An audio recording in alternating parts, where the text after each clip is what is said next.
May 16, 2018, 2:50 p.m. Eastern Daylight Saving Time. May 16, 2018, 2:50 p.m. Eastern Daylight Saving Time. All In hits its goal. Conrad Thompson talks Staircast convention. Ronda Rousey gets title shot. Money in the Bank card and more in the week in wrestling. Each week, Sporting News runs down the biggest stories in the world of professional wrestling.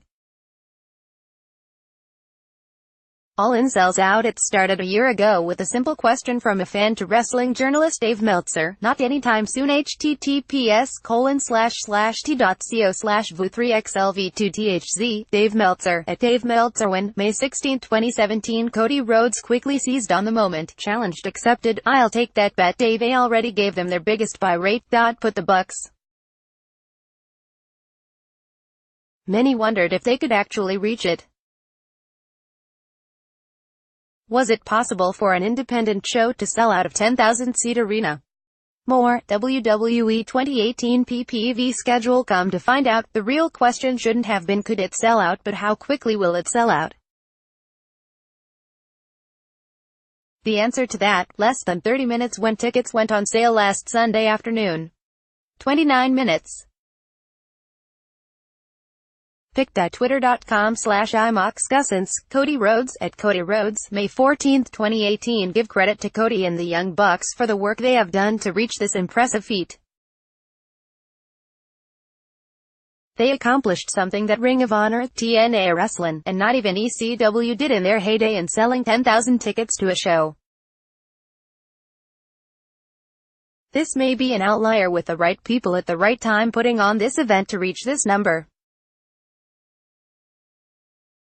That doesn't take away how impressive this grassroots effort has turned out. While plenty of names have been announced for All In on Sept. When in Chicago, only one match has been made with Cody challenging for the NWA World Championship, likely against the current champion Nick Aldis. It would be quite the story for Cody to follow in the footsteps of his legendary father, the American Dream, Dusty Rhodes, in capturing the NWA World Championship and bring it back to the Rhodes family.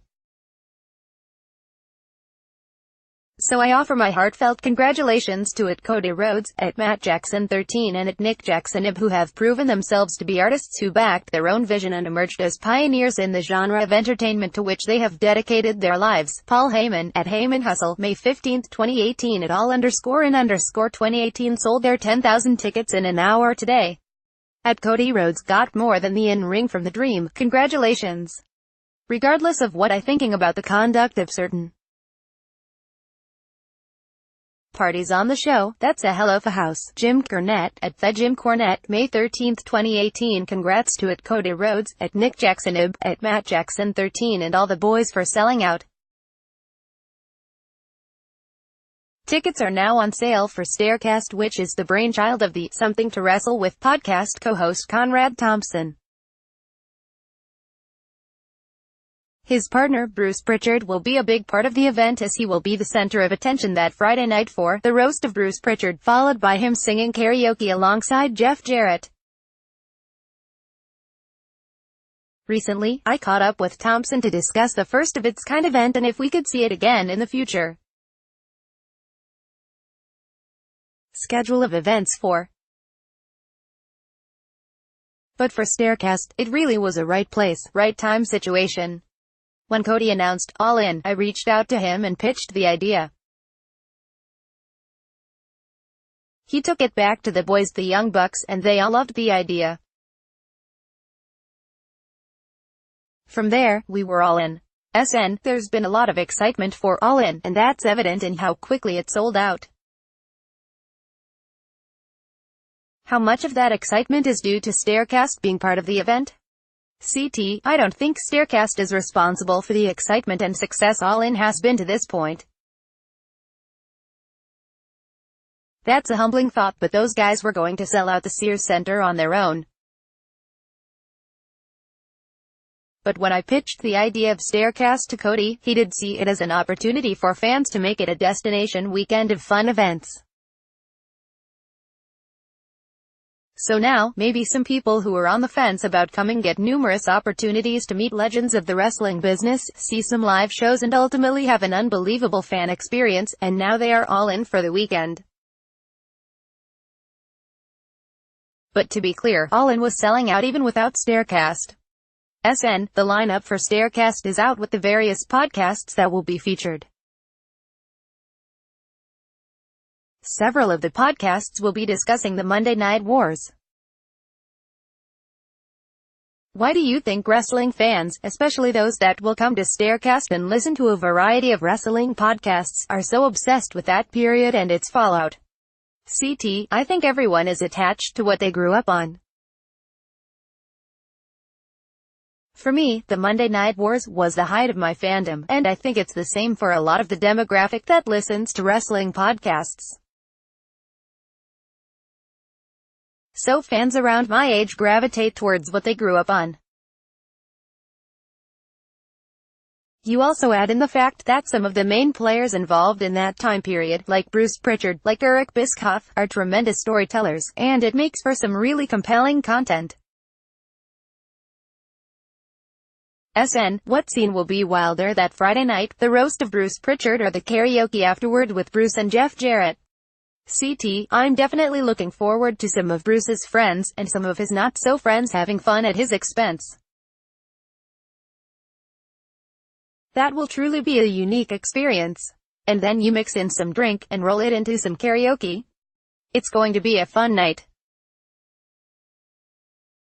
How often do you think you can do an event like Staircast moving forward, and when might be the best time to do it?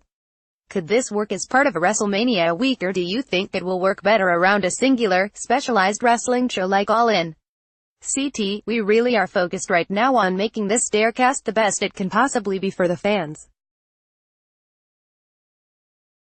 That's first and foremost. But Bruce and I did a mini run at WrestleMania weekend by selling out 2 shows, so I could see this concept working around other major events.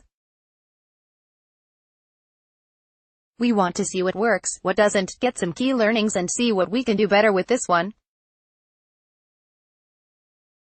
But if I were a betting man, I'd bet on seeing something like this again. Ronda Rousey singles run begins. So much for any kind of slow burn with Ronda Rousey.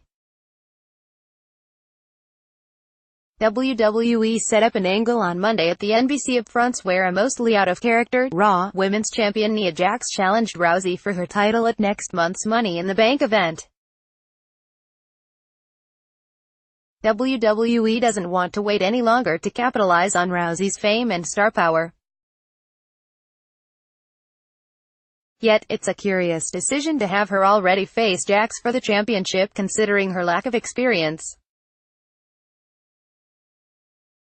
While Rousey did have a fantastic debut at WrestleMania 34 in a mixed tag team match alongside Kurt Angle against Triple H and Stephanie McMahon, she is just starting her singles career during the current WWE Overseas Tour.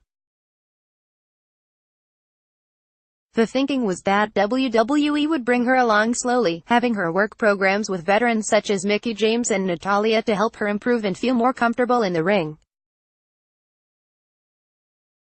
Instead, she has been fast-tracked to a title shot only a few months into her career. Another interesting aspect is the outcome of the match. Will WWE actually put the Raw Women's Championship on Rousey so soon? Possibly, considering that the alternative would be having her lose, which seems unfathomable unless there is cheating involved and Jax once again turns heel. Stay tuned. Money in the Bank. The rest of the card for the June 17th show is coming together. Bobby Roode and Kevin Owens each won their respective match on Raw to qualify for the men's ladder match. That will also include one member of the New Day following their victory, with the smart money on Big E to represent the team. The remaining spot in the match will be decided next week when Samoa Joe faces Big Cass. Becky Lynch and Alexa Bliss also earned spots in the women's match that still has 4 open slots. One of them will be taken by either Billie Kay or Lana, who will square off next Tuesday on SmackDown Live. Money in the Bank will also include Carmella defending the SmackDown Women's Championship against Asuka, along with AJ Styles vs Shinsuke Nakamura for the WWE Championship. Asuka hasn't done anything of note since having her unbeaten streak come to an end at WrestleMania when she lost to Charlotte Flair. The Japanese star is more suited to be the champion considering her strong in-ring style, while Carmella needs some more seasoning. Styles and Nakamura had a strong match on SmackDown that saw Nakamura cheat to win, and he will now get to pick the stipulation for their MITB title match. That was quite the decision to have them wrestle in a non-title match to build to their title match, but at least it was very good and told the story as Nakamura is in control in his quest for the championship. As for the stipulation he will pick, a last man standing match would make sense. News and notes: despite the recent news of their breakup right before their wedding, it looks like John Cena and Nikki Bella could be back together soon. Cena opened up about their relationship earlier this week when he hosted NBC's Today and stated that he wants her back and is ready to have a family with her. "I love her. I want to be with her. I want to make her my wife. I want to be the father of her children. I just want us to work." John Cena updates us on how he is doing since his split with Nikki Bella. Pic.twitter.com/Yupbumba, Kathy Lee and Toda @Kogandota, May 14, 2018, and here's Nikki saying that she hopes to get back together with him. By the way, Season 3 of Total Bellas debuts this Sunday on E! Former WWE star Enzo Amore, Eric Arndt, announced that he will not be criminally charged in Arizona regarding allegations of sexual assault. He tweeted out a letter from his attorney stating that the matter is closed due to insufficient evidence and that he is planning his next venture in the entertainment industry. Pic.twitter.com/QTR5HMS3OI, Enzo Amore, @Real1, May 16, 2018, Charlotte had to return to the U.S. sooner than expected after having her teeth knocked out during a match last week against Carmella in Germany. She did get them replaced before taking part in WWE's presentation at the NBC upfronts, but is back overseas to finish up the tour. Here's a pairing you never thought you'd see: Mean Gene Okerlund and comedian Kevin Hart.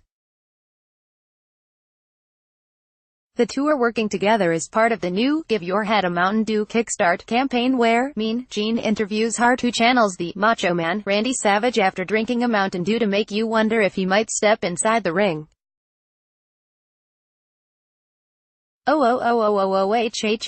Yeah, Daniel Bryan knows how to move some merchandise. @Wow Daniel Bryan, Fight for Your Dreams authentic t-shirt now available at Couldn't come off the. Follow him on Twitter @BrianFritz and listen to his Between the Ropes podcast on iTunes.